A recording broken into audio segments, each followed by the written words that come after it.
अस्सलामुअलैकुम। कैसे हैं आप सब लोग। उम्मीद है कि आप सब लोग खैरियत से होंगे। तो आज मैं आपके लिए लेके आ रही हूँ वुमेन एक्सपर्टीज़ की जानिब से ये आलू गोश्त का शोरबा।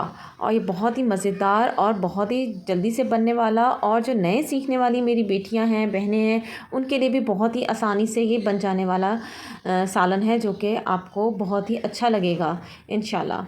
तो चलते हैं अपनी रेसिपी की तरफ और अल्लाह का नाम लेते हैं। बिस्मिल्लाहिर्रहमानिर्रहीम। तो इसके लिए हमें जिन चीज़ों की ज़रूरत है वो मैंने लिया है तकरीबन आधा किलो से ज़्यादा मटन, और साथ में मैं ले रही हूँ ये प्याज, और प्याज लिए हैं मैंने इसमें 3 अदद, और लहसुन लिए हैं 8-10 डब्बे, 1 इंच का टुकड़ा अदरक का, 10-15 मिर्चें और 2 टमाटर। ठीक है, इसको इस तरह से कट कर लेंगे तो छिलका अगर आप उतारना चाहते हैं तो आसानी से उतर जाता है। तो इसके साथ कुछ साबुत मसाले हैं जो कि मैं आपको बताती हूँ कि 2 तेज़पात, छोटी बड़ी इलायची और दालचीनी के 2 टुकड़े, और 10-15 काली मिर्चें और 6 लौंगे डाल रही हूँ इसके अंदर मैं। तो ये सब चीज़ें मैं डाल रही हूँ एक प्रेशर कुकर में, और इसमें डलेगा मज़ीद 2 गिलास पानी भी। और उसके बाद मैं इसको फुल आग पे रख दूँगी चूल्हे पे, और जब प्रेशर कुकर में स्टीम बन जाएगी तो उसके बाद इसको हमने रखना है मज़ीद 15 मिनट से 20 मिनट तक हमने इसको रखना है चूल्हे पर। और उसके बाद का प्रोसेस फिर मैं आपको बताती हूँ जी। 15 मिनट के बाद मैंने प्रेशर कुकर, जब स्टीम इसकी बिल्कुल निकल गई तो फिर मैंने इसका ढक्कन खोला, और ये तेज़पात के पत्ते मैंने निकाल दिए हैं, और इसमें से गोश्त के पीसेस भी जो है वो मैं अलग कर लेती हूँ।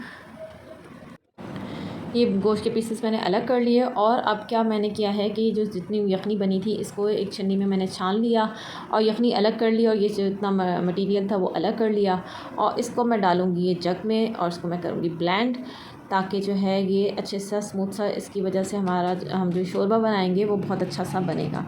चले जी, ये मैंने थोड़ा सा इसमें यखनी भी डाल दी ताकि अच्छे से आसानी से ये ब्लेंड हो जाए, और ये मैं ब्लेंड करके ले आई हूँ।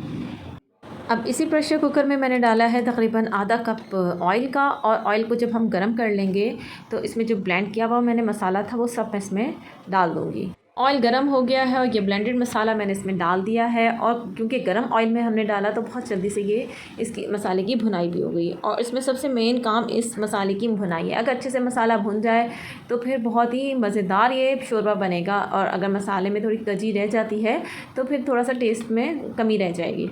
ये गोश्त जो कि ऑलरेडी गला हुआ है तो इसको डालेंगे और थोड़ा सा भूनेंगे।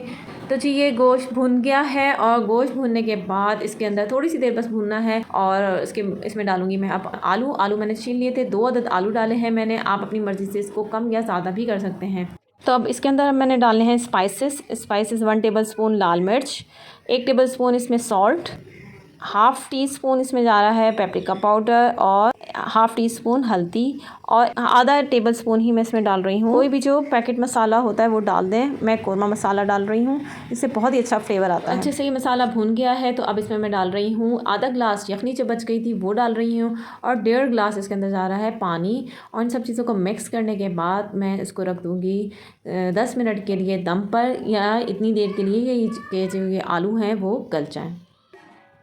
10 मिनट के बाद मैंने ढक्कन इसका उठाया तो अच्छे से पक रहा है। देखें, इसका जो यखनी वगैरह थी वो सब अच्छे से पक रही है।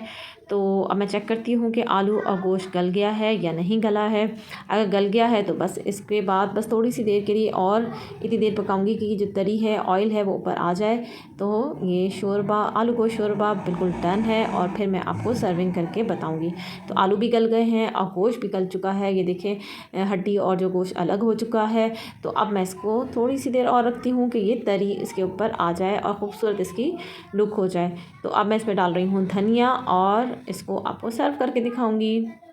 तो देखें, ये तरी भी इसके ऊपर आ गई है, और ये सालन बिल्कुल डन है। और बस अब मैं सर्विंग करूँगी, और आप इसको एंजॉय करें। उम्मीद है आपको ये सर्विंग और ये तरकीब जो है बहुत पसंद आई होगी, इजी भी लगी होगी, क्योंकि तरकीब तो हर कोई देता है, लेकिन प्रॉब्लम ये है कि आसान होनी चाहिए, और नए जो सीखने वाले हैं वो फिर भागते हैं ज़रा मुश्किल तरकीब से। तो ये बहुत ईजी से बनने वाली तरकीब है, आप ज़रूर आजमाइएगा, और मुझे ज़रूर कमेंट करके बताइएगा कि आपको ये तरकीब कैसी लगी, और आपने जब बनाई तो आपका ये सालन किस तरह का बना। तो वीडियो को लाइक कर दीजिएगा, सब्सक्राइब नहीं किया मेरे चैनल को तो सब्सक्राइब कर दीजिएगा और बेल आइकन के बटन को भी ज़रूर दबाइएगा। इससे मेरी नई आने वाली वीडियोस की नोटिफिकेशन आपको जल्दी से मौसूल हो जाएगी और बहुत आसानी से आप मेरी हर नई आने वाली वीडियो को देख सकेंगे। अपना बहुत ख्याल रखिएगा।